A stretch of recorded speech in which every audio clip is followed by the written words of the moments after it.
చాలా కాలం క్రితం ప్రాచీన భారతదేశంలోని పచ్చని అడవుల్లో ఒక దైవిక కథ మొదలబోబోతోంది. ఇది ఆంజనేయుడి జజన్నన్ గురించిన కథ.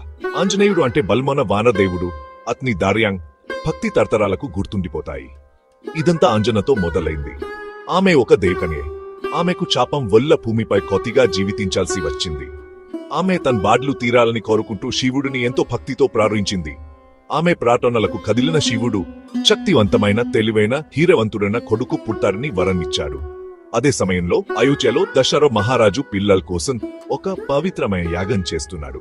దేవతలు సహాయం చేయడానికి ఆసక్తిగా ఒక దివ్యమైన పాయసాన్ని ప్రసాదంగా పంపారు. ఈ పాయసంలో కొంత భాగాన్ని వాయుదేవుడు అంజన దగ్గరకు చేర్చాడు. ఈ వరంతో హనుమంతుడు జన్మించాడు. అతని ఎడుపులు ఊరుములా ప్రతిధ్వనించాయి. అతని ఆతంగాల్లా స్వచ్ఛంగా ఉండేది. చిన్నతనంలో కూడా హనుమంతుడి బలం, అల్లరి ప్రసిద్ధి చెందాయి.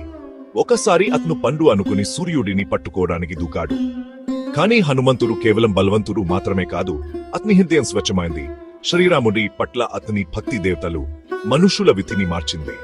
కాబట్టి మీరు హనుమంతుడి ధైర్యం గురించి కథలు వింటప్పుడు అతని తక్కువ తల్లి ప్రార్థనతో, ఒక దైవిక ఆశీర్వాదంతో మరియు గాలి యొక్క అంతులేని శక్తితో మోదలాన్ని గుర్తుంచుకోండి. అది శ్రీ ఆంజనేయుడి అద్భుతమైన జన్నన్ బల, భక్తి మరియు ఆశకు ప్రతీక.